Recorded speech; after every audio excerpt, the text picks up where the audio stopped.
సమగ్ర కులగణనపై అసెంబ్లీలో కాంగ్రెస్ ప్రభుత్వం తీర్మానం చేసింది. ఈ తీర్మానానికి అసెంబ్లీ ఆమోదం కూడా తెలిపింది.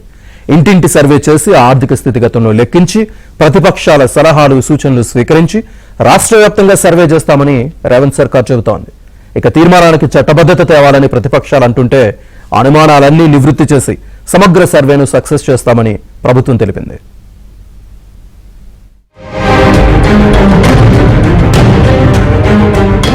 తెలంగాణ రాష్ట్రంలో కాంగ్రెస్ ప్రభుత్వం కీలక నిర్ణయం తీసుకుంది. రాష్ట్రంలో బీసీ కులగణన కోసం సమగ్ర కులగణన తీర్మానం సభలో పెట్టింది. బీసీ మంత్రి పొన్నం ప్రభాకర్ సభలో తీర్మానం ప్రవేశపెడితే ఈ తీర్మానంపై అన్ని రాజకీయ పార్టీలు ఏకగ్రీవంగా మద్దతు పలికారు. ఈ తీర్మానంపై బీఆర్ఎస్ నుంచి కేటీఆర్, గంగుల, బీజేపీ నుంచి పాల్వాయి హరీష్, ఎంఐఎం నుంచి అక్బరుద్దీన్ తమ తమ పార్టీల అభిప్రాయాలు వ్యక్తం చేశారు. అసెంబ్లీలో ప్రవేశపెట్టిన కులగణన తీర్మానాన్ని స్వాగతిస్తున్నామన్నారు బీఆర్ఎస్ ఎమ్మెల్యే కేటీఆర్. అయితే సమగ్ర కులగణన పేరుతో తెచ్చే తీర్మానానికి చట్టబద్దత కల్పించాలని డిమాండ్ చేశారు. కులగణనకు చట్టబద్దత ఉంటేనే కార్యక్రమం సఫలమవుతుందని, లేకుంటే విఫలమవుతుందని అన్నారు. ఈ తీర్మానాన్ని పూర్తి స్థాయిలో మా పార్టీ పరంగా మనస్ఫూర్తిగా ఆహ్వానిస్తున్నాము, స్వాగతిస్తున్నాము. ప్రభుత్వానికి అభినందనలు కూడా హృదయపూర్వకంగా తెలియజేస్తున్నాం. ఇది ఫలవంతం కావాలి అంటే ఒక పని చేయాలి అధ్యక్ష. దయచేసి శాసనసభను పొడిగించండి, ఇంకా 2 రోజులు పొడిగించండి, బిల్లు ప్రవేశపెట్టండి. చట్టబద్ధత ఉంటేనే ఈ కార్యక్రమం ఫలవంతం అవుతుంది తప్ప లేకపోతే విఫలం అవుతుంది సార్. జ్యుడిషియల్ శాంక్టిటీ ఉండాలి. లేదా ఎందుకంటే వారే అన్నారు జస్టిస్ రాజేందర్ కుమార్ సచార్, మీరు హైకోర్టు చీఫ్ జస్టిస్ అడిగితే మీకు ఒక సిట్టింగ్ న్యాయవాదిని ఇస్తారు, జ్యుడిషియల్ కమిషన్ ఏంటి. లేదా బ్రహ్మాండంగా స్టాచ్యూటరీ శాంక్షన్ కావాలి అంటే రేపు ఎల్లుండి శాసనసభను పొడిగించండి, తమరి నిర్ణయం, వెంటనే బిల్లు తీసుకొని రండి. మేము సంపూర్ణంగా మా పార్టీ నుంచి మద్దతు తెలియజేస్తామని చెప్పి కూడా తెలియజేస్తూ మంత్రి కేటీఆర్ వ్యాఖ్యలకు మంత్రి పొన్నం ప్రభాకర్ కౌంటర్ ఇచ్చారు. తాము కులగణన కార్యక్రమాన్ని చిత్తశుద్ధితో చేపట్టామని చెప్పారు. 2011లో ఢిల్లీలో నాటి యూపీఏ ప్రభుత్వం చట్టం చేయకుండానే కులగణన చేసిందని గుర్తు చేశారు. చట్టానికి సంబంధించి ఎవరూ అనుమానించాల్సిన పని లేదని, చిత్తశుద్ధి ముఖ్యమని పొన్నం ప్రభాకర్ తెలిపారు. చట్టం చేయాలి. నాకు ఆశ్చర్యం అనిపించింది అధ్యక్ష, 2011 ఢిల్లీలో కేంద్ర ప్రభుత్వం చేసింది. ఆనాడు యూపీఏ ప్రభుత్వం, నేను కూడా సభ్యుని. 2011 కూడా ఎటువంటి చట్టం చేయకుండానే క్యాష్ చేసి జరిగిందో ఇది ఒక ప్రభుత్వ నిర్ణయం. ఈ రోజు కూడా మీరు ఎవరు కూడా అనుమానపడాల్సిన అవసరం లేదు. చట్టానికి సంబంధించి కావచ్చు, చిత్తశుద్ధి ముఖ్యం.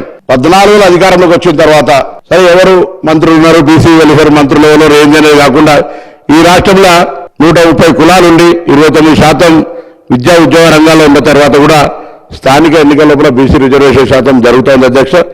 కానీ చిత్తశుద్ధిగా మరి మిగతా అన్ని వీటికి సంబంధించి చేయాలనే ఆలోచన ఎప్పుడు రాలే.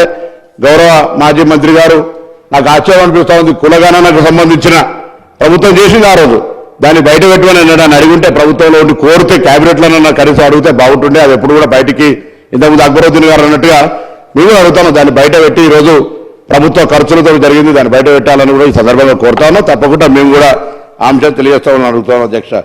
విపక్షాలు చేసే విమర్శలపై సీఎం రేవంత్ రెడ్డి స్పందించారు. ప్రభుత్వం ప్రవేశపెట్టిన బిల్లుపై ప్రతిపక్షాల సూచనలు స్వీకరిస్తామని, ఆటంకాలు లేకుండా సర్వే నిర్వహిస్తామన్నారు. గత ప్రభుత్వం సమగ్ర కుటుంబ సర్వేను దాచిపెట్టి ఎన్నికల లాభం కోసం వాడుకుందన్నారు. ఈ చారిత్రక సందర్భంలో కేసీఆర్ సభకు వచ్చి పక్కవారితోనైనా మాట్లాడించవచ్చని అన్నారు. కాంగ్రెస్ నేతృత్వంలో ఉన్న యూపీఏ 1 సందర్భంగా ముస్లిం మైనారిటీ అభ్యున్నతికి కనుగొనే రీతిలో ఆ రోజు ప్రభుత్వం చర్యలు చేపట్టింది. అది చరిత్రలో కాంగ్రెస్ పార్టీ తీసుకునే నిర్ణయాలు కూడా మన కళ్ళ ముందున్నాయి.